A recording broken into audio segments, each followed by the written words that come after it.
Tu vois cette prison derrière moi? C'est la prison de la Santé. C'est la dernière prison à Paris intramuros. Les autres prisons, elles sont un peu plus loin en banlieue parisienne. Le Rav Yaakov Bender raconte qu'il a l'habitude de rendre visite à des prisonniers. Il est entré dans toutes sortes de prisons aux États-Unis, celles qui ont bonne réputation comme celles qui ont mauvaise réputation. Et il rapporte qu'à chaque fois, c'est la même chose. L'air est chargé de peur. Et les matons sont formés pour être durs et méchants. Même en tant que visiteurs, il pouvait sentir leur malveillance. Et il ajoute que le système carcéral ne contribue pas du tout à réhabiliter les prisonniers. Aux États-Unis, le taux de récidive est de 60%, et en France, il est de 40%, ce qui est énorme. Et la Torah, qu'est-ce qu'elle préconise pour réhabiliter les repris de justice?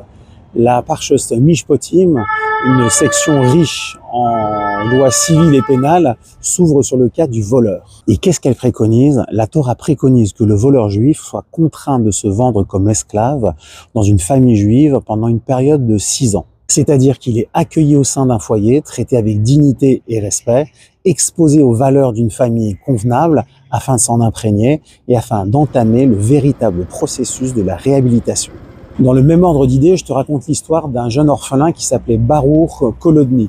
Il avait perdu ses parents très jeune, il avait étudié dans une yeshiva de Far Rockaway, dans l'état de New York, puis dans une autre yeshiva à Jérusalem, où il était devenu très proche du Rebbe de Boyan. Et un jour, Baruch Kolodny se fiance. Aussitôt, le Rebbe lui passe un coup de fil et lui dit « Baruch, fais ta valise, prends tes téfilines, prends quelques habits et viens à la maison. » Baruch Kolodny ne comprend rien, mais en bon chassid de son Rebbe, il pose pas de questions, il fait sa valise, il se rend chez lui. Il est accueilli chaleureusement par le Rebbe et sa femme. Il est conduit dans l'étude du Rebbe, qui a été aménagé en chambre avec un lit, une armoire, et il comprend toujours pas ce qu'il fait là. Et là, le Rebbe lui dit « Je veux que tu restes ici jusqu'à ton mariage. Tu t'apprêtes à fonder un foyer alors que toi-même, tu as été privé de foyer, que tu n'as jamais vu tes parents interagir. Pour fonder un foyer, il faut d'abord observer un foyer. » Voilà pourquoi la section Mishpotim, consacrée aux lois civiles et pénales, commence par le cas du voleur, obligé de se vendre comme esclave dans un foyer juif afin d'observer un foyer juif. La loi de la Torah est non seulement clairvoyante, mais aussi compassionnelle.